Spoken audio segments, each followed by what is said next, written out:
السلام عليكم ورحمة الله وبركاته، طلابنا وحبايبنا طلاب الصف الثالث الإعدادي. زي ما وعدناكم قبل كده إن إحنا إن شاء الله هنكون معاكم أول بأول في منهجنا إن شاء الله، وإن شاء الله مع بعض ننزل كل الأجزاء المهمة وننزل كل الدروس الصعبة. خلاص إحنا في شهر 12 داخلين على الامتحانات، وكنت كلكم طلبتوا مني درس معادلة الخط المستقيم قبل كده، وإن شاء الله النهاردة جايين مع بعض نشرح الدرس الأخير في منهج الهندسة وهو معادلة الخط المستقيم. يعني ايه يا مستر معادلة الخط المستقيم؟ خلي بالك بقى حبيب قلبي، عشان الدرس ده من الدروس المهمة جدا جدا جدا واللي بتتكرر في الامتحانات بصورة كبيرة. معادلة الخط المستقيم يا حبيب قلبي يعني من الآخر نشبهها كده بالبلدي بزي البطاقة بتاعت الخط اللي بتلم معلومات الخط كله. طيب هو الخط المستقيم ده عنده كام معلومة؟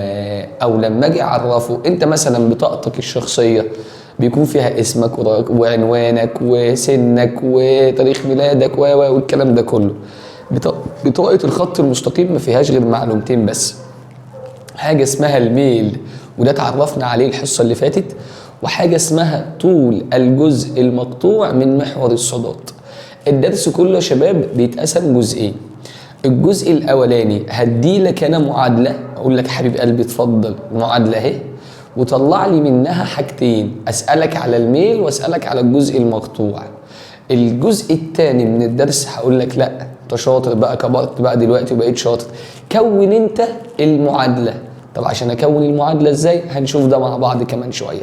تعالى الاول نشتغل على الجزء الاولاني من الدرس. اول حاجة حبيب قلبي لازم تبقى عارف ان معادلة الخط المستقيم بتكون على الصورة صاد تساوي ميم س زائد جيم. مين دي بقى؟ ميم دي يا شاطر اللي هي الميل، الله يفتح عليك. مين جيم ده يا مستر؟ دي طول الجزء المقطوع. يبقى مستر لما يديني معادلة بالمنظر ده اقدر بكل بساطة وبكل سهولة اطلع قيمة الميل واطلع قيمة الجزء المقطوع. طب حلو قوي. بص بقى يا حبيب قلبي، تعالى ناخد شوية امثلة. اول مسألة اهو، صاد بتساوي 5 س زائد 7. تعرف تجيب لي الميل؟ بكل بساطة يا مستر، الميل بتاعي 5 لان الميل العدد اللي لازق في س. حلو. طيب تعرف تجيب لي طول الجزء المقطوع؟ يا سلام، دي سهلة جدا. طول الجزء المقطوع بيساوي كام يا حبايب قلبي؟ 7. يبقى هو هيديني معادلة زي دي في الامتحان ويقول لي المستقيم صاد بيساوي 5 س زائد 7، ميله كام؟ هتقول لي 5. طب طول الجزء المقطوع كام؟ هتقول لي 7. فيها مشكلة؟ مفيش فيها مشكلة.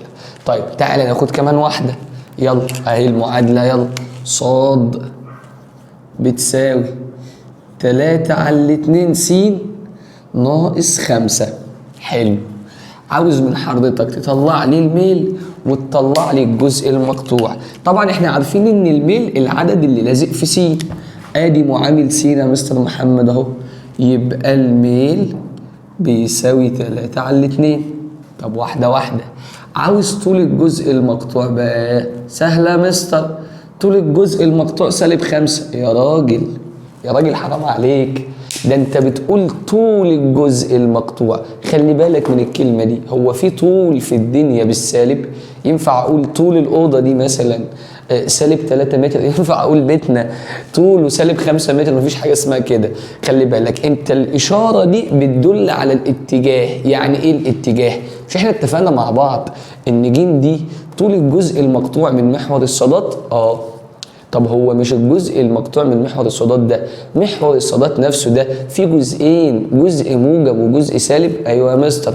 يعني معنى كده انه لو جاب لي العدد بالموجب ان هو هنا بيقطع في الجزء الموجب من محور الصادات.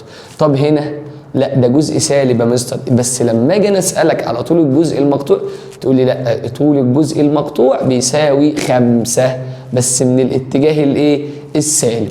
طيب تعالى ناخد كمان واحده. بص بقى المسألة اللي جاية دي، يقول لي 3 ص بتساوي 12 س زائد 15. مستر سهله مستر، الميل ب 12 وطول الجزء المقطوع 15. ضحكت عليك. ايه ده ازاي؟ خلي بالك لما انا اديتك الصوره العامه او لما اديتك مساله قلت لك دي اسمها صاد ودي اسمها صاد ودي اسمها صاد، مش 3 صاد. ايه ده مصر؟ يعني انا لو في عدد جنب صاد ما اعرفش اجيب الميل؟ هنعرف، بس الاول لازم نخلص من الجزء المقطوع ده، او اسف لازم نخلص من العدد اللي جنب صاد ده. طب نخلص من العدد اللي جنب صاد ده ازاي؟ بطريقه سهله جدا. انا سنه ثالثه اهو، هقول 3 صاد بتساوي 12 س زائد 15. هقسم المعادله دي كلها على الثلاثه عشان تبقى لي صاد لوحدها. اهو يا مستر على الثلاثه على الثلاثه على الثلاثه، دي باي باي، اتفضل لي من هنا صاد. دي 12 على الثلاثه فيها الاربعه، 15 على الثلاثة فيها الخمسة. وبكده يا شباب أكون قدرت أوصل المعادلة للصورة العامة اللي أنا متعود عليها. أقدر بقى هنا بقلب جامد أقول إن الميل ب4 وطول الجزء المقطوع ب5. حد عنده مشكلة حبايبي؟ أظن العملية سهلة وبسيطة ومفيش فيها مشكلة. يبقى أنا دلوقتي عارف إن المعادلة اسمها ص بتساوي م س زائد ج. مين ميم ده مستر؟ ده الميل حبيب قلبي. مين جيم ده مستر؟ ده اسمه طول الجزء المقطوع من محور الصادات. الله يفتح عليك، هيجي في الامتحان ويديني معادلة بالمنظر ده ويقول لي لو سمحت طلع لي قيمة الميل وطلع لي قيمة الجزء المقطوع من محور الصادات. انت زي الشاطر هتعمل ايه؟ كل اللي هتعمله الميل العدد اللي لازق في سي. طب حلو. طب مين طول الجزء المقطوع؟ ده الحد المطلق، العدد اللي بيبقى لوحده. بس خليك فاكر مفيش طول جزء مقطوع بالسالب. يعني لو جاب لي معادله زي دي اقول له حبيب قلبي الجزء المقطوع بتاعي 5. طب امال السالب فايدتها ايه؟ عشان ده يدل على الاتجاه السالب. حلو قوي. طيب بص المساله اللي جايه دي جاب في الامتحان سؤال قبل كده، قال له ايه بقى؟ قال له كده سالب 3 س أو سالب 30 س زائد 5 ص ناقص 20 بتساوي 0. قال له بقى طلع الميل وطلع الجزء المقطوع. خلي بالك وركز معايا في المسألة دي كويس قوي.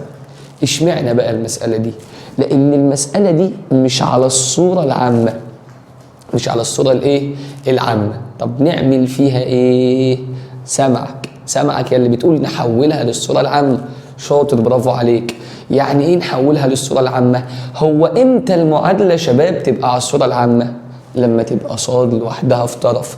طب ما انت شاطر ممكن تطلع لي الصاد دي الناحية التانية بعكس الإشارة، فتبقى المسألة اسمها سالب 30 س ناقص 20 واخد السالب 5 دي بره يبقى سالب 5 ص.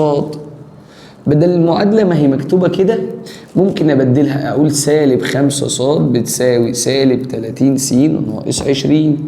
طب أنا عشان أخلي المعادلة في الصورة العامة لازم لي خطوة كمان، إن أنا عاوز صاد لوحدها مفيش جنبها عدد. برافو. يعني هقسم المعادلة دي كلها على السالب 5. أهو سالب 5 راحت، اتفضل لي من هنا صاد. طب سالب على سالب بموجب و30 على 5 ب6 س تنزل، سالب على سالب بموجب و20 على 5 4. وبكده سنة تالتة أكون قدرت أحول المعادلة من الصورة دي للصورة العامة. طب وبعدين يا مستر ولا قبلين؟ من هنا بكل بساطة الميل يساوي كام؟ 6. طب طول الجزء المقطوع يساوي كام؟ 4. بس خلاص خلصت المسألة. مستر بس دي لفة طويلة قوي، هو أنا ما ينفعش أحلها كده؟ ينفع. طب تحلها كده إزاي؟ هديك قانونين، قانون تجيب بيه الميل وقانون تجيب بيه طول الجزء المقطوع. طب تعالى، قال لك لو المعادلة موجودة على الصورة دي سالب 30 س زائد 5 ص ناقص 20 بتساوي 0. عندك قانون للميل أخدته معايا في درس الميل سنة تالتة. اوعى تكون بتسمع الفيديو ده قبل ما تسمع درس الميل. خش على القناة عندي هتلاقي درس الميل موجود، اسمعه الأول بعد كده تعالى اسمع الدرس ده. طيب قانون الميل بقى بيساوي ايه؟ ايوه اسمه سالب معامل س على معامل ص. ايه ده يعني ايه يا مستر؟ بص يا حبيب قلبي، تعالى للسين، العدد اللي جنبها كام؟ سالب 30. سالب معامل س يعني غير له الاشاره، يبقى 30 على معامل الصاد اللي هو 5. 30 على 5 يدينا 6. نفس الميل اللي جبته هنا هو اللي جبته من شويه هنا.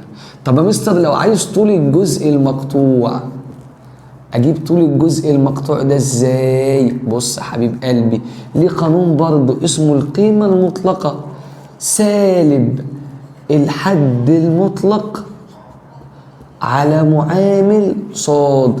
مستر ايه قيمه مطلقه؟ هناك ما كانش فيه قيمه مطلقه. قيمه مطلقه يا حبيب قلبي عشان تتاكد ان طول الجزء المقطوع هيطلع بالموجب، لان انت عارف مفيش طول بالسالب، فحضرتك لازم تجيبه بالموجب. طيب الحد المطلق عندنا هو سالب 20، غير له الاشاره يبقى 20 على معامل صاد اللي هي 5، و20 على 5 فيها الاربعه. نفس طول الجزء المقطوع هنا هو اللي جبته هنا.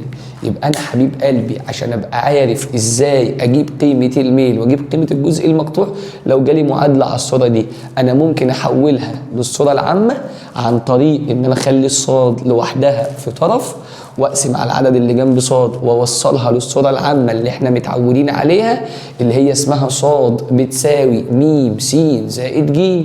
طب وبعدين هشتغل عادي، اطلع الميل واطلع الجزء المقطوع.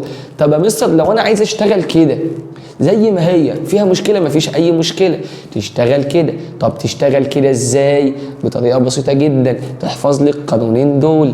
ايه القانونين دول؟ لو انا عايز الميل سالب معامل س على معامل ص، يعني خد العدد اللي جنب السين وغير اشارته، وخد ومعامل الصاد نزله زي ما هو ما تغيرهوش. معامل الصاد بالموجب ينزل بالموجب، لو معامل الصاد بالسالب ينزل زي ما هو، وبكده اكون قدرت اجيب الميل. طب اجيب الجزء المقطوع ازاي؟ بص ما تشغلش بالك بالقيمه المطلقه، حتى لو انت ما كتبتهاش مش مشكله، انا اللي يهمني ما تطلعش طول الجزء ده بالسالب. لو طلع لك بالسالب انت هتاخده بالموجب. تمام يا سنه ثالثه؟ تمام يا مستر. خد الحد المطلق ده اقسمه على العدد اللي جنب صاد، 20 على 5 فيها الاربعه. الميل خد العدد اللي جنب س اقسمه على اللي جنب صاد، 30 على 5 فيها الست. وبكده نكون قدرنا نجيبه الميل ونجيب طول الجزء المقطوع. تعالى نمسح السبوره ونشوف كام مساله حلوين على النوع ده لما يقول لك هات الميل وهات الجزء المقطوع. خلي بالك احنا قلنا الدرس جزئين، انا عارف ان الفيديو هيطول معايا شويه النهارده بس هو الدرس طويل معلش. الجزء الاول اديك انا معادله شبه دول واقول لك هات الميل والجزء المقطوع. تعالى نمسح ونشوف شويه معادلات كويسه على الجزء ده. يلا بينا حبايب قلبي نشوف المسألتين دول. برضه في نفس الموضوع، يديني المعادله ويقول لي هات الميل وهات الجزء المقطوع. بص بقى احنا اتفقنا ان المعادله بتساوي على الصوره العامه ص بتساوي م س زائد ج، وفي الحاله دي بيكون الميل هو م والجزء المقطوع هو ج. طب لو المعادله فيها س وص في نفس الطرف، يعني المعادله بتساوي صفر وس وص مع بعض كده، ممكن اشتغل على طول. اجيب الميل ازاي يا مستر؟ سالب معامل س على معامل ص، يعني لو في هنا الف يبقى سالب الف على معامل ص اللي هو ب. طب لو عاوز طول الجزء المقطوع على طول من غير بقى ما اطلع بعكس الاشاره واعمل بقى واتشقلب كده، سالب الحد المطلق على معامل ص، يعني سالب ج على ب، وكل ده في قيمه ايه؟ مطلق، عشان اضمن انه يطلع بالموجب. طيب لو جاب لي معادله زي دي في الامتحان وقال لي س على 2 زائد 3 ص زائد 6، حلها ازاي؟ مستر ده فيه كسر او بعدين، لا احنا ما اتفقناش على كده. تعالى واحده واحده، هعلمك حاجه خليها قاعده لنفسك. اي كسر في الرياضه مضايقك اضرب في المقام، يعني الحاجه اللي بتضايقك اضربها. انا ايه اللي مضايقني هنا؟ الاتنين، اضرب الاتنين. يعني ايه اضرب الاتنين؟ يعني اضرب المساله كلها في 2 هتلاقيها اتظبطت معاك. طب ازاي؟ بص يا جميل، لما امسك ده اضربه، تعالى اضربه على جنب كده اهو، س على 2 في 2، الاتنين دي في المقام والاتنين دي في البسط فيروحوا مع بعض، يتفضل لي س.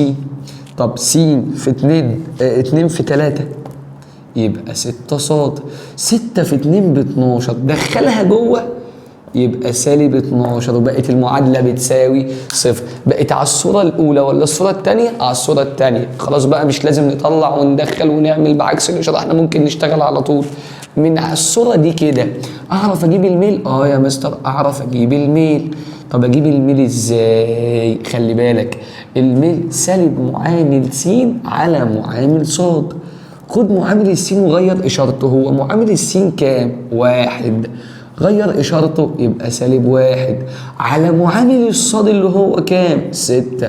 يبقى الميل سالب 1 على 6.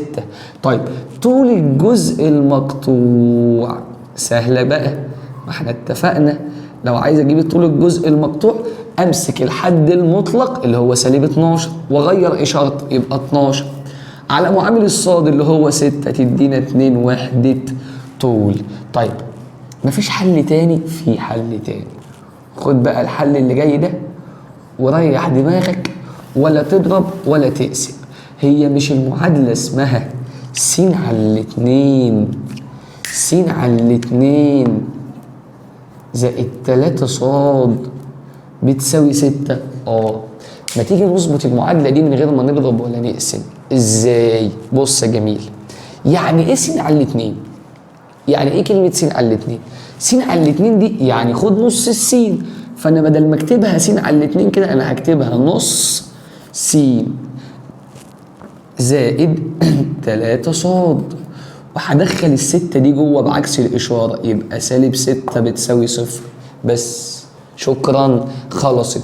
اشتغل بالقانون. مستر مش هعرف احلها ليه؟ عشان دي كسر يا عم، كبر دماغك واحدة واحدة.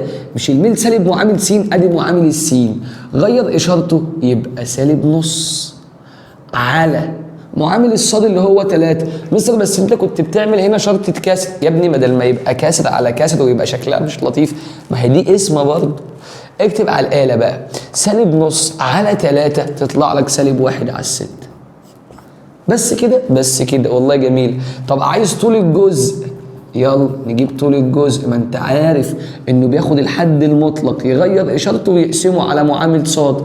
غير دي تبقى 6 على معامل صاد اللي هو 3. 6 على 3 يدينا 2. حلتها كده حلتها كده يطلع معاك نفس الناتج. فيها مشكلة؟ ما فيهاش مشكلة. تعالى بقى للي جاية، للي الناس كلها بتخاف منها. تيجي في الامتحانات وجت في كذا محافظة فلازم تبقى داخل الامتحان وانت عارفها. طيب انا حاولت اديك فكرة شبهها هنا، بس هنا كان في مقام 1 كان اسمه 2. طب دي بقى هتصرف فيها ازاي؟ مستر انت قلت لي لو عندك كسر اضرب فيه، صح؟ لو عندك مقام اضربه. انا هنا هضرب من الاثنين ولا هضرب الثلاثة؟ ركز بقى معايا. اولا انت ممكن تشتغل بالطريقة دي على طول. ازاي؟ قبل ما نشتغل بالضرب، س على الاثنين يا مستر يعني نص س، صاد على التلاتة يعني تلت صاد، ودخل الواحد جوه يبقى سالب 1. بس شكرا. روح هات لي الميل زي الشاطر وهات لي طول الجزء. هعمل لك حل اخر ما تخافش، هعمل لك حل اخر هظبطها لك شبه دي ونشتغلها. الميل سالب معامل س على معامل صاد. خد معامل السين وغير اشارته واقسمه على معامل الصاد تطلع لك بالآلة سالب 3 على الاتنين. طب طول الجزء المقطوع خد الحد المطلق وغير اشارته، هو سالب 1 خليه 1 على معامل صاد اللي هو تلت تطلع لك ب3. شكرا خلصت المسألة. بقى دي البوبة اللي الناس كلها بتخاف منها يا باشا، دي كلمتين ورد غطاء. طيب حل آخر بقى هتعمل ايه يا مستر؟ بص حبيبي، المعادلة اسمها س على الاتنين زائد ص على التلاتة بتساوي 1. أنا عايز أخلص من المقام، بس للأسف أنا عندي مقامين. إيه المقامين بتوعي؟ الاتنين والتلاتة. لازم لما تيجي تضرب في المسألة دي تضرب في عدد يقبل الاسم على الاتنين والتلاتة. كام كام كام كام؟ هتقعد تفكر كتير؟ ما تفكرش كتير، اضرب العددين دول في بعض. 2 في 3 ب6، يبقى اضرب لي في 6. طيب تعالى كده نتعلم نضرب ازاي في 6. اخد السين على الاتنين اهو على جنب كده، اضربها في 6.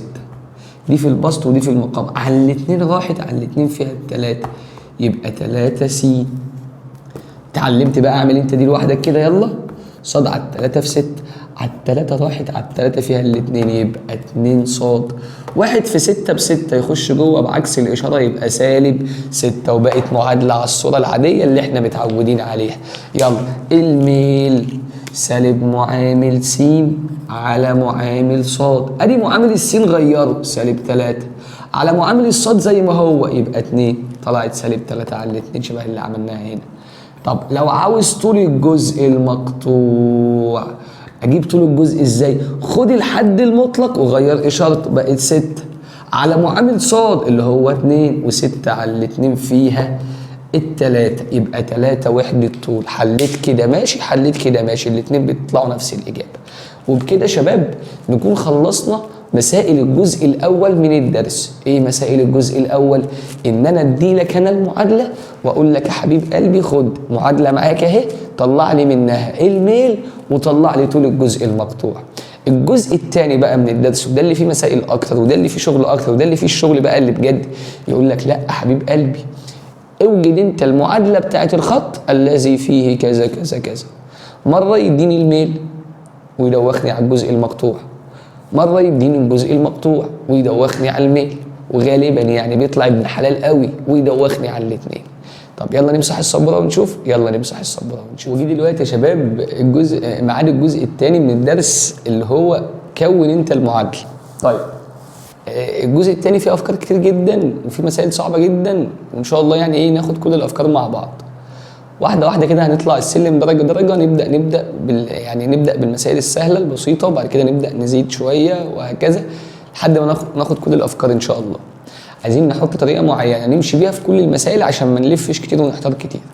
اول ما يجيب لك في الامتحان سؤال زي ده اوجد معادله الخط المستقيم الذي كذا كذا كذا كذا. اول ما تشوف في الامتحان اوجد معادله الخط المستقيم عايزك تروح عامل لي قدام عينيك كده ميم وجيم.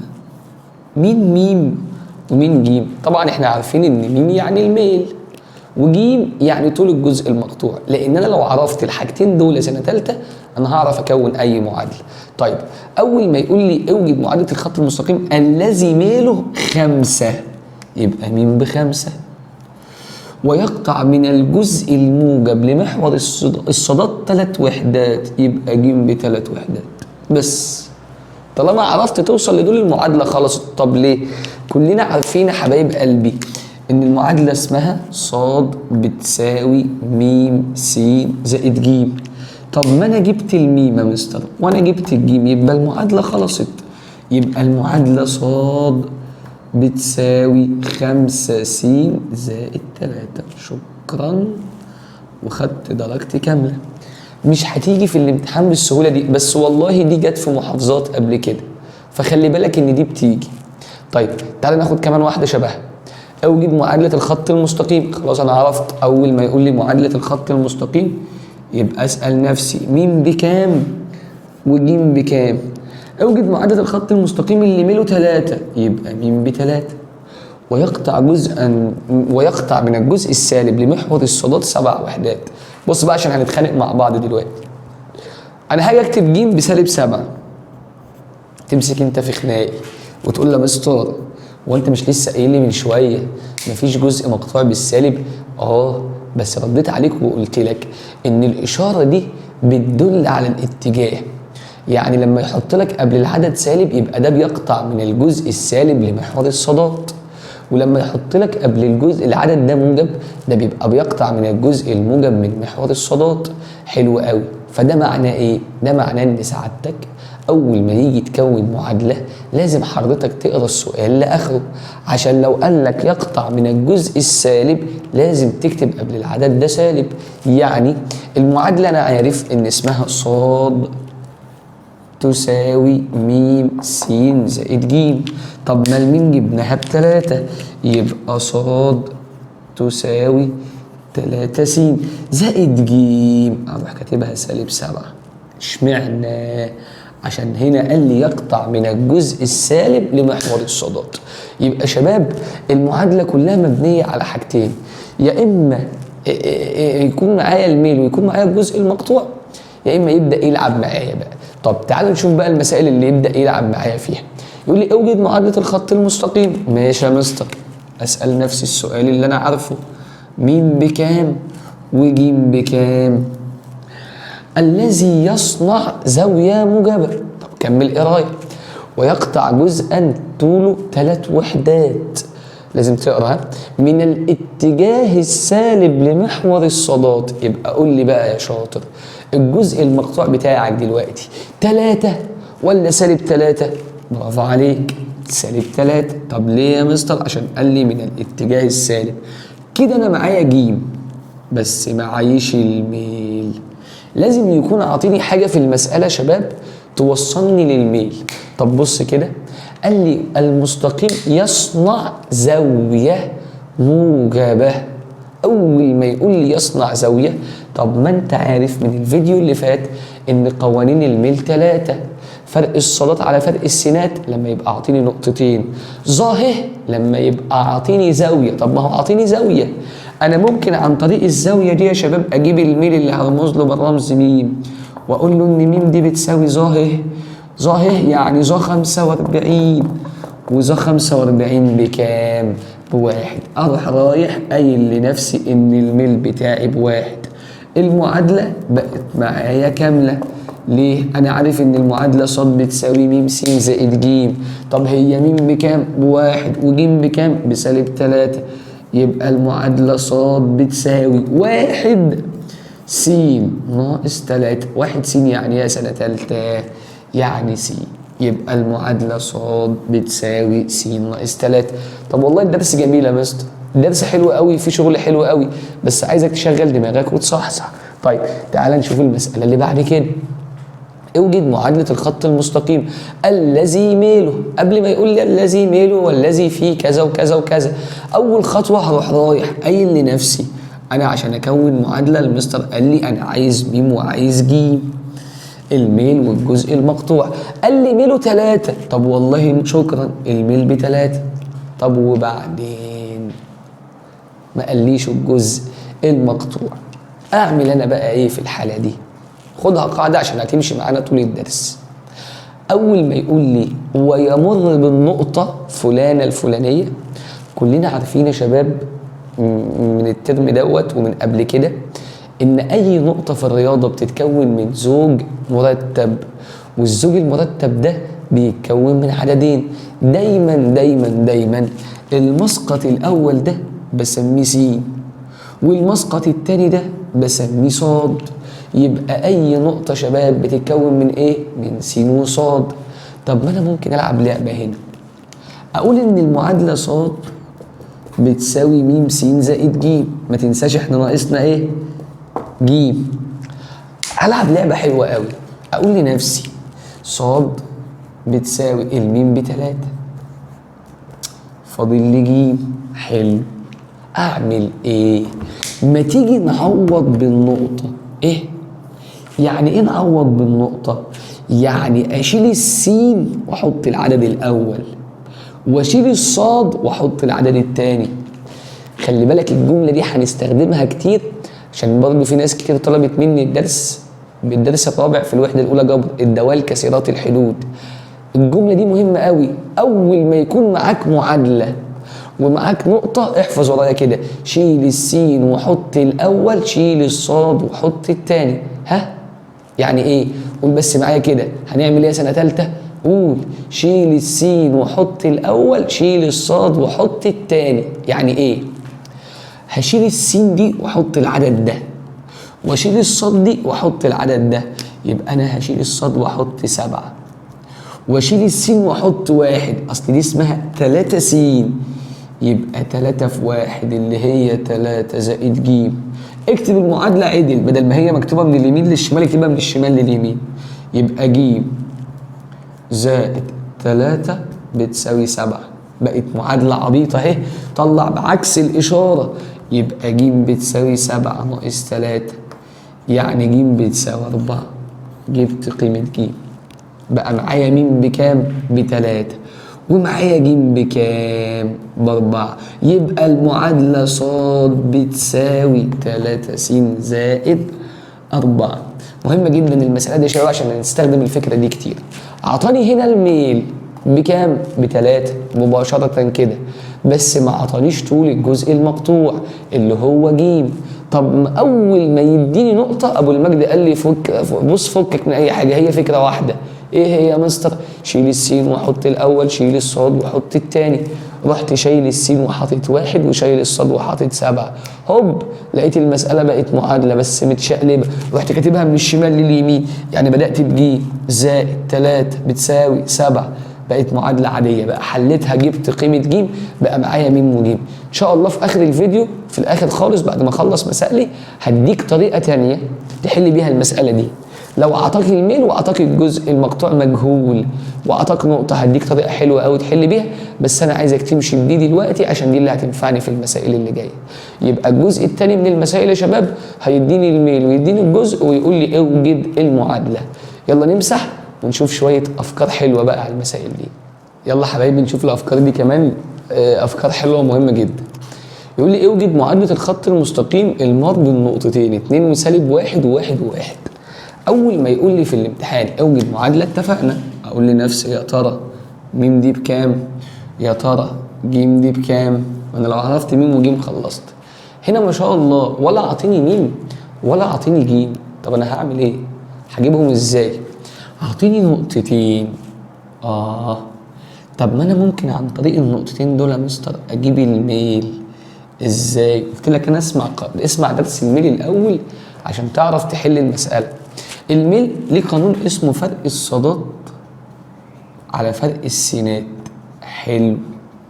طب اهو سالب 1 ناقص 1 على 2 ناقص 1 تطلع بتساوي سالب 2 على سالب 1 اللي هي 2. تطلع سالب 2 على 1 اللي هي سالب 2. يلا اهو سالب 1 ناقص 1 سالب 2 و2 ناقص 1 ب1. كده انا جبت الميل. طب ما هي حلوه اهي، جبت م ب2 ماشي سالب 2. يبقى المعادله ص بتساوي م س زائد ج، ناقصني ج. هعمل زي ما عملت في المساله اللي فاتت. مش انا قلت لك اول ما يقول لك المستقيم يمر بالنقطه الفلانيه شيل السين وحط الاول، شيل الصاد وحط التاني. طب خلي بالك ده هنا بدل النقطه عندي 2، زياده الخير خيرين، ده هو قال لي يمر بالنقطتين دول. طب حلو قوي، تعال نعوض باي نقطه تعجبنا، الاتنين صح والاتنين هيطلعوا معاك نفس الناتج. تعال ناخد 1 وواحد عشان سهله. انا هعوض بالنقطه 1 وواحد. هي المعادله اسمها ايه؟ ص بتساوي الميم دي بسالب 2 س زائد ج. هعوض بالنقطه 1 وواحد، هشيل السين واحط 1 واشيل الصاد واحط 1، شيل الصاد واحط 1. سالب 2 في 1 يدينا سالب 2 زائد ج. اكتب المعادله من اليمين للشمال، يبقى ج زائد سالب 2 يعني ناقص 2 بتساوي 1. بس طلع بعكس الإشارة، يبقى ج 1 زائد 2 يعني ج بتساوي 3. بقى معايا الميم بسالب 2 ومعايا الجيم بكام؟ ب3. يبقى المعادلة ص بتساوي سالب 2 س زائد 3. وبكده أكون جبت المعادلة. طيب بص بقى اللي بعدها بقى، بيقول لي إيه؟ بيقول لي اوجد معادلة الخط المستقيم الذي يقطع جزئين موجبين طولهما 4 و9 من محوري الإحداثيات السيني والصادي على الترتيب. ايه بقى الكلام ده؟ واحدة واحدة. هو قال لي ان هو بيقطع جزئين موجبين من محوري الإحداثيات. محوري الإحداثيات دي اللي هو محور السينات ومحور الصادات، جزئين 4 و9. لما يقول لي على الترتيب يبقى السين 4 والصاد 9. حلو، يعني هو دلوقتي بيقطع من محور السينات كام؟ 4، وبيقطع من محور الصادات كام؟ 9. طيب مش انت عارف من الجبر من قبل كده لما بيقطع محور السينات يبقى الصاد بتاعتي ب0؟ يعني النقطة دي 4 و0. حلو. طب بيقطع من محور الصادات يبقى السين بتاعتي ب0؟ يبقى النقطة دي 0 و9. برافو عليك. بقى معايا كام نقطة؟ نقطتين. بقت شبه المسألة اللي فاتت. روح هات الميل فرق الصادات على فرق السينات، يعني 9 ناقص 0 على 0 ناقص 4 تطلع سالب 9 على 4. طب حلو قوي. اتفضل لي طول الجزء المقطوع، لان انا كده بقى معايا ميم بسالب 9 على 4. فاضل لي ج. مستر انت قلت لي عوض باي نقطه من الاثنين. برافو عليك مستر. طب اعوض ب4 و0 ولا 0 و9؟ انا ولا هعوض بدي ولا هعوض بدي. ليه بقى؟ لازم تاخد بالك انت تبقى ايه، انت لماح وذكي. هو قال لي مين ج؟ دي طول الجزء المقطوع من محور الصادات. طب ما هو هنا قايل لك انه بيقطع من محور السينات كام؟ 4. ايوه. وبيقطع من محور الصادات كام؟ 9. يبقى طول الجزء المقطوع من محور الصادات كام؟ 9. طب يا مستر هو انا هكتب 9 موجب ولا سالب؟ ارجع للمسألة. قال لي يقطع جزئين موجبين، يعني موجب 9. يبقى المعادلة ص بتساوي سالب 9 على 4 س زائد 9. ممكن تسيب المعادلة دي كده، ممكن تطلع أجدع منه. إزاي؟ تجيب المعادلة دي في أبسط صورة. برضه إزاي؟ مش أنا قلت لك من شوية في المسائل اللي في أول الفيديو لو عندي مقام عايز أخلص منه هضرب فيه. اضرب 4 في ص ب4 ص.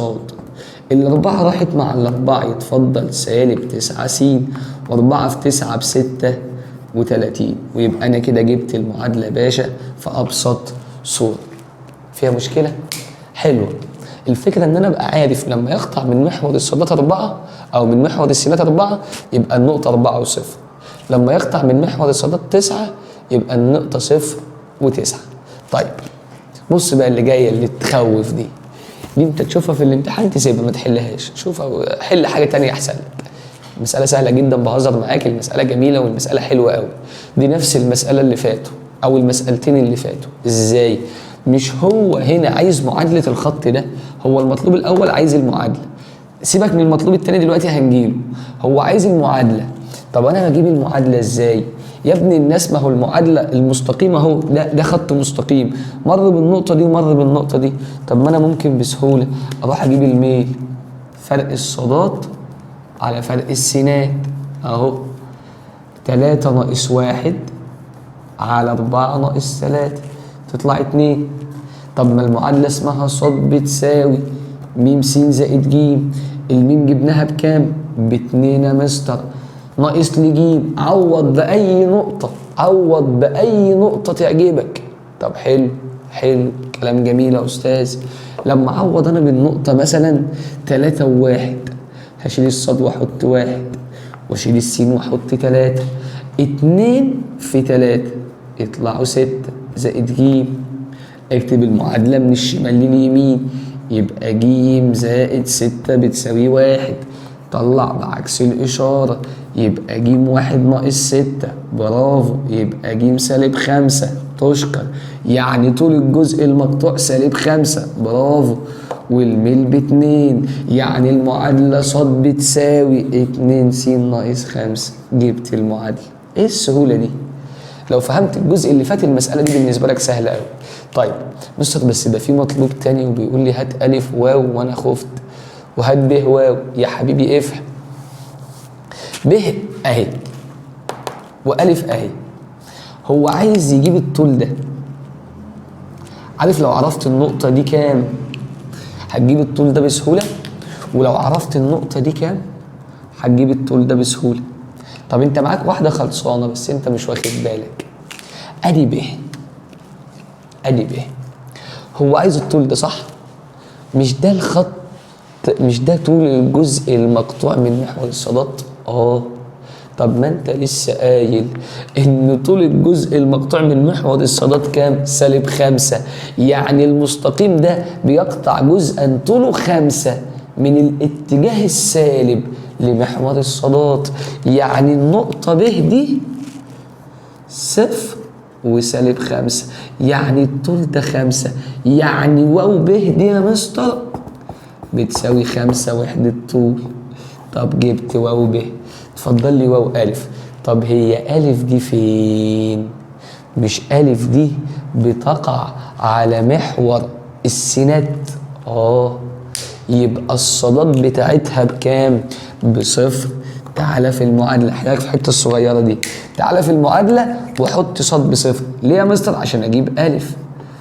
وضع صاد بصفر، صفر هتلغي لي دي، يتفضل لي 2 س ناقص 5 بصفر، طلع بعكس الإشارة يبقى 2 س ب5، اقسم على الاتنين يبقى س ب5 على الاتنين، يبقى نقطة ألف 5 على الاتنين وصفر، 5 على الاتنين أهي وصفر، يبقى المسافة دي بكام؟ أكيد مش بصفر، أكيد ب5 على الاتنين، يبقى واو ألف 5 على الاتنين يعني 2.5 وحدة طول، واو ب 5 وحدة طول. كان ممكن يطلب مني خلي بالك مساحة المثلث ده عشان ده مثلث قائم، كنت هقول نص في 5 في 5 على الاتنين، وبكده تكون خلصت المسألة. أي مسألة تجيلك ما تخافش، خش عليها بقلب جامد واشتغل، هتلاقي الدنيا مشيت معاك. يلا نمسح السبورة ونشوف أفكار تانية أحسن من كده. يا شباب عارف إن أنا طولت عليك والله، بس أنا بحاول ألم لك الأفكار كلها، ولو الفيديو طول معانا اكتر من كده ان شاء الله هنعمل جزء تاني، عشان لسه في افكار كتير ولسه في شغل كتير في الميل وفي المعادله لسه ما قلناهوش. انا بحاول على كل سبوره الم لك الافكار المتشابهه، يعني السبوره اللي فاتت كان بيديني نقطتين وعرفتك ان هو ممكن يجي لك ازاي. السبوره دي بيقول لي اوجد معادله الخط المستقيم، دايما هتلاقيه ذاكر لي هنا كلمه يوازي، بيوازي فلان كذا. بص المساله الاولانيه، أوجد معادلة الخط المستقيم الذي يقطع من الجزء السالب لمحور الصادات جزءا طوله 3 وحدات. حلو، احنا اتفقنا نطلع م ونطلع ج. قال لي يقطع جزءا طوله 3 وحدات بس من الاتجاه السالب، خلاص عرفناها كده، ج بسالب 3. فاضل لي مين؟ بص بقى، قال لي ايه بقى؟ ويوازي، خلي بالك من الكلمة دي، المستقيم الذي معادلته كذا. بص يا شباب نتكلم كلمتين هنا. انا قلت لك في الدرس اللي فات في درس الميل وانا بشرح لك، قلت لك انا عايزك تطلع من الميل بكلمتين. اول ما يقول لي يوازي، يوازي دي يعني يساوي. لما انا اقول لك المستقيم ده بيوازي ده يعني ميل ده قد ميل ده. يبقى تاني يا شباب، لما انا اقول لك ان ده بيوازي ده يبقى الميلين بيساووا بعض. طب ما انا قلت لك هنا ان المستقيم اللي انا عايز اجيب معادلته بيوازي المستقيم فلان. طب ما اروح اجيب ميل فلان، اجيب ميل اللي هو بيوازيه واسميه كده ميل المستقيم الموازي. طب انا هجيب ميل الموازي ده ازاي؟ خلي بالك عشان السبوره اللي جايه هديك العمودي واعرفك تتعامل معاها ازاي. طب ميل الموازي ده هجيبه ازاي؟ على حسب هو عاطيلك ايه. يعني في المساله دي اعطيك معادله، هنا اعطيني معادله، هنا اعطيني نقطتين. طب ما انا قايل لك قوانين الميل بقى. المعادله بجيبها ازاي؟ سالب معامل س على معامل ص. واظن انا في اول الفيديو اديتك شويه معادلات وعرفتك تجيب الميل ازاي. طب ميل الموازي سالب معامل س يعني سالب 2 على معامل الصاد سالب 3، السالب يروح مع السالب يبقى 2 على 3. ده ميل مين يا شباب؟ ده ميل المستقيم اللي بيوازي. إذا ميل المستقيم المطلوب اللي أنا عايزه، اللي أنا هعمل له معادلة، بيساوي كام؟ بيساوي 2 على 3. طب هو أنت عرفت منين؟ عرفت إن هو قال لي بيوازي، وأنا عارف لما يقول لي بيوازي يعني الاتنين دول ميلهم بيساوي بعض. طب ما خلاص بسيطة، يبقى حبيب قلبي كل اللي هعمله بقى معايا الميل 2 على 3. بقت المعادلة ص بتساوي م س زائد ج. الميم ب2 على 3 والجيم بتساوي سالب 3. قلت لك عاوز تسيبها كده ماشي، عايز تظبطها وتخليك كده جنتل وابن ناس مفيش مشكلة. اضرب المعادلة كلها في 3. 3 دي راحت باي باي، و3 في ص ب3 ص و2 س تنزل و3 في 3 ب9. بقت المعادلة اسمها 3 ص بتساوي 2 س ناقص 9. أحلها خلصت مفيش فيها مشكلة. تعال نشوف كمان واحدة. هنا كان عاطيني الجزء المقطوع على طول وقال لي خلي بالك الميل هو بيوازي فلان، فجبت ميل فلان وطلع ميل شبهه واشتغلت. بص اللي جاية بقى، قال لي اوجد معادلة الخط المستقيم المار بالنقطة. اقف هنا ما تكملش. اول ما يقول لي مر بالنقطه اعرف ان دي اللي هتوصلك لجيم. شيل السين وحط الاول، شيل الصاد وحط التاني. طب انا عشان اعمل كده واجيب جيم لازم الاول يكون معايا الميل. طب ما تيجي تكمل، قال لي ويوازي. يا خلي بالك بقى يا حبيبي، ويوازي. قلت لك انا عشان اكون معادله لازم لي ميم وجيم، واحده واحده كده مع بعض هنوصل ان شاء الله. طيب مش هو قال لي المستقيم بتاعي بيوازي فلان، روح هات ميل فلان، يعني هات ميل اللي بيوازيه. يبقى اهو ميل المستقيم الموازي. طب حلو، هنا هجيب الموازي ازاي يا استاذ؟ سالب معامل س على معامل ص، تطلع لي سالب نص. يبقى ميل المطلوب كام يا سنة تالتة؟ برافو عليكم، برضو ميل المستقيم المطلوب بسالب نص. ليه يا سنة تالتة؟ عشان يوازي يعني يساوي، ويساوي يعني يوازي. طيب جبت الميل، اكتب المعادلة كده، ص بتساوي م س زائد ج. معايا ميم فاضل ج. اجيب ج ازاي؟ هعوض بالنقطة، بس بشرط النقطة اللي تعوض بيها يكون المستقيم مر بيها. يعني هو قال لي اوجد معادلة الخط المستقيم اللي مر بالنقطة فلان، لازم تعوض بالنقطة دي. يلا هنعوض ازاي؟ شيل السين وحط الاول، شيل الصاد وحط التاني. يعني هشيل الصاد واحط سالب 5، واشيل السين واحط 3، يبقى دي سالب نص في 3. بالآلة تطلع لي سالب 3 على الاتنين زائد ج. اكتب بقى المعادلة من الشمال لليمين، ج ناقص 3 على الاتنين بتساوي سالب 5. طلع دي بعكس الإشارة، يبقى ج بتساوي سالب 5 زائد 3 على الاتنين. احسب دي بالآلة تطلع لك ج بتساوي سالب 7 على الاتنين. حلو قوي. عشان سالب 7 على الاتنين. بقى معايا ج سنة تالتة، ومعايا مين كمان. خلاص كل اللي هعمله هكتب المعادلة، ص بتساوي سالب نص س ناقص 7 على الاتنين. عاوز تظبطها ظبطها، مش عاوز سيبها كده في ابسط صورة. طب اسيبها كده في ابسط صورة ازاي؟ او عايز اظبطها ازاي؟ هضرب المعادلة كلها في 2. لما اضرب المعادلة كلها في 2، الاتنين دي راحت والاتنين دي راحت، يبقى 2 ص بتساوي سالب س ناقص 7. مش هتعرف، سيبها زي ما هي. تمام؟ وزي ما شفنا شباب في المسألة اللي فاتت بيقول لي اوجد معادلة الخط المستقيم اللي بيمر بالنقطة كذا وبيوازي المستقيم فلان. تعال نشوف بقى المسألة اللي جاية. بيقول لي اوجد معادلة الخط المستقيم المر بالنقطة. قلنا استنى بقى، أول ما يقول لي مر بالنقطة دي أقف عند النقطة وما كملش، وأقول لنفسي كده إن النقطة دي يا مستر اللي هتوصلني للجيم، عشان هيحصل لخبطة دلوقتي. ليه بقى؟ لأنه قال لي ويوازي، أهي الكلمة اللي إحنا بندور عليها، ويوازي المستقيم الذي كذا كذا كذا. يبقى الحاجات اللي جايه دي يا شباب اللي بعد كلمه يوازي بتاعه المستقيم اللي بيوازيه.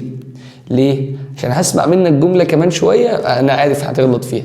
خلي بالك بقى، احنا قلنا عشان اجيب معادله لازمني ميم ولازمني جيم. انا ما شاء الله ولا معايا جيم ولا معايا ميم، بس هو قال لي بيوازي فلان. زي ما عملت في المسألة دي وعملت في المسألة دي، هروح اجيب ميل المستقيم الموازي. طب حلو، اجيب ميل المستقيم اللي بيوازي ازاي؟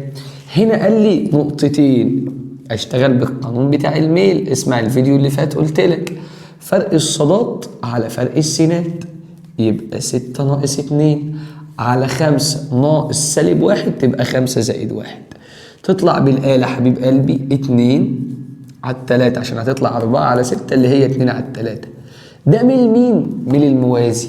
يبقى الميل المطلوب بتاع المستقيم اللي انا عايز اكونه المعادلة بكام يا شباب؟ ب2 على 3. حلوة قوي. فاضل جيم. مستر ما جيم دي سهلة، ما انت قلت لي لما يديك نقطة عوض بيها. وفي المسائل اللي قبل دي في السبورة اللي فاتت اعطاني نقطتين وقلت لي عوض بالنقطة اللي تعجبك. ده انا معايا هنا 3 نقط يا مستر. هي دي الغلطة بقى اللي انا كنت عارف انك هتقع فيها. انا قلت لك يا حبيب قلبي ما ينفعش اعوض بنقطة غير لما يقول لي يمر بالنقطة الفلانية. يعني انا هنا ما اقدرش اعوض بخمسة وستة، ما اقدرش اعوض بسالب واحد واتنين. اشمعنى؟ لان هو قال لي المستقيم يمر بالنقطة تلاتة واتنين، يبقى انا ما اقدرش اعوض غير بتلاتة واتنين. ودي اللي انا عايزك تخلي بالك منها. المعادلة صاد بتساوي م س زائد ج. طب ما انا عندي الميل باتنين على التلاتة، يبقى صاد بتساوي 2 على 3 س زائد ج. فاضل ج، هعوض بالنقطة 2 و3 اهو.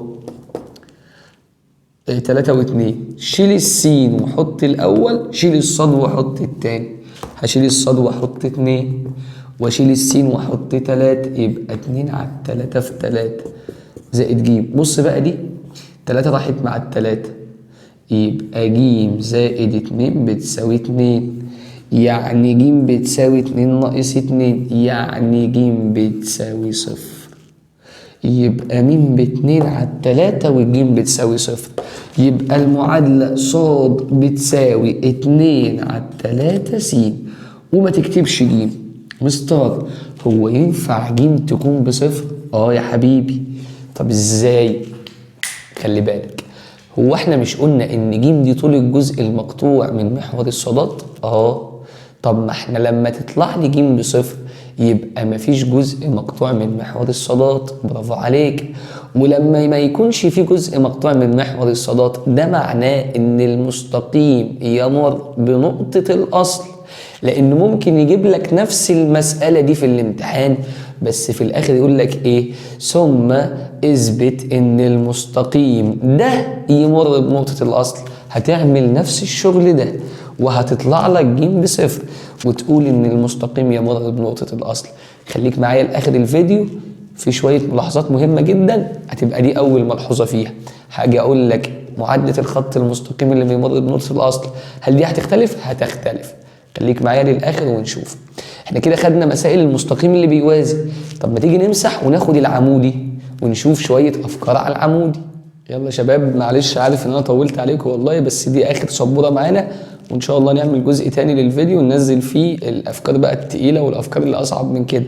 خلي بالك عشان لسه الدرس فيه افكار اعلى من كده. عارف ان الدرس طويل وعارف ان الدرس فيه شغل، بس هو اخر درس عندك في المنهج، فايه ختامها مسك زي ما بيقولوا. خدنا مع بعض السبوره اللي فاتت مسائل يوازي. اول ما يقول لي يوازي طب انا هتصرف فيها ازاي؟ وعرفنا بنتصرف فيها ازاي. طب لما يجي في الامتحان ويقول لك عمودي بقى، تعالى نبدا بالمساله دي عشان حلو، اسهل واحده فيهم. قال لي اوجد معادله الخط المستقيم المار بالنقطه 2 وسالب 1. اتفقنا مع بعض ان كلمه مار بالنقطه دي اللي هتوصلني لجيم. حلو. وعموديا، في المساله اللي فاتت كنت بجيب ميل الموازي، هنا لا بقى، هنا هجيب ميل العمودي. طب حلو. قال لي عموديا على المستقيم اللي بيصنع زاويه 45. يبقى زاويه يعني ظاهر. انا جايب لك هنا الثلاث معادلات بتوع او الثلاث حالات بتوع الميل، لما يديني زاويه ولما يديني معادله ولما يديني نقطتين، عشان المعلومه تثبت معاك وتطلع من الفيديو بفضل الله فاهم الجزئيه دي كويس قوي. ظا 45 بكام يا حبايبي؟ بواحد. ده ميل مين؟ العمودي. يبقى ميل المطلوب كام؟ واحده واحده بقى كده عشان تفهم الحته دي. لما يقول لك يوازي سنه ثالثه، خد الميل الاول هو الميل الثاني، لان انا قلت لك في الحصه بتاعتك ان يوازي يعني يساوي ويساوي يعني يوازي. تمام.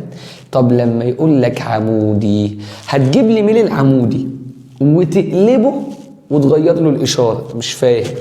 يعني الواحد ده كانه مقامه واحد، اقلبه يبقى 1 على 1، غير له الاشاره بدل ما هو موجب يبقى ايه؟ سالب. يبقى سالب 1 على 1 يدينا سالب 1. يبقى الميل بتاعي كام يا شباب؟ بسالب 1. انسى بقى الجزء اللي فات ده وروح حل زي ما كنا بنعمل من شويه. مش المعادله ص بتساوي م س زائد ج؟ يعني ص بتساوي سالب 1 س زائد ج. طبعا السالب 1 ما بيتكتبش بس انا كاتبه عشان اوريهولك.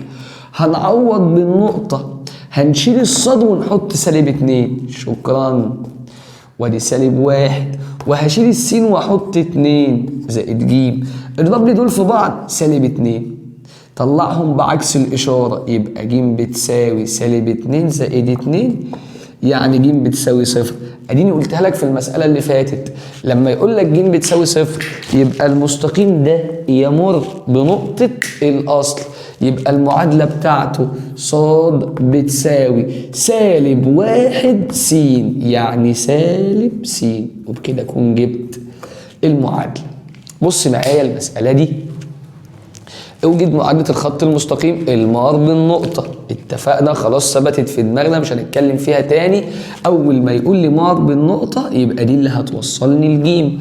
وعموديا، عموديا أول ما يقول لي عموديا أروح أجيب ميل العمودي. طب وميل العمودي ده بيتجاب إزاي؟ خلي بالك، هتروح رايح شايف هو عاطيلك ايه للمستقيم العمودي. هو هنا عاطيني للمستقيم العمودي معادلة. طب ما انا قلت لك من شوية لما يكون معاك معادلة وعايز تجيب الميل بتجيب الميل ازاي؟ سالب معامل س على معامل ص. يعني سالب معامل س يعني سالب 5 على معامل ص سالب 2. السالب راحت مع السالب يدينا 5 على الاتنين. ده ميل مين يا سنة تالتة؟ العمودي. يبقى ميل المطلوب كام؟ قلنا هنقلب ونغير الإشارة يبقى سالب 2 على 5. حلو قوي، بقت المعادلة ص بتساوي م س زائد ج. الميم جبناها سالب 2 على 5 يا مستر، فاضل لنا ج. طب ما احنا قلنا بقى أول ما يقول لي يمر بالنقطة هعوض بالنقطة، شيل السين وأحط الأول، شيل الصاد وأحط التاني. يبقى هشيل الصاد وأحط 4 أهو، سالب 2 على 5 في س اللي هي 3 زائد ج. يلا اضرب لي دول بالآلة يبقى 4 بتساوي سالب 6 على 5 زائد ج. طلع دول بعكس الإشارة يبقى ج بتساوي 4 زائد 6 على 5. يلا احسب لي دي بالآلة تطلع لي ج بتساوي 26 على 5. يبقى المعادلة اسمها ايه؟ ص بتساوي سالب 2 على 5 س زائد 26 على 5. قلنا لو عايزين نظبط المعادلة دي هنعمل فيها يا سنة تالتة؟ هضرب المسألة كلها في 5. 5 في ص ب5 ص، الخمسة راحت يبقى سالب 2 س زائد الخمسة راحت يبقى 26، وبكده أكون جبت معادلتي في أبسط صورة. تعال نشوف كمان واحدة. بص يقول لي إيه؟ اوجد معادلة الخط المستقيم المر بالنقطة. خلاص تلقائيا بقى، ده احنا المفروض الدرس ده احنا طلعنا من هنا خلاص فاهمين في كل كبيرة وصغيرة. أول ما يقول لي مر بالنقطة ده هتوصلني لجيم.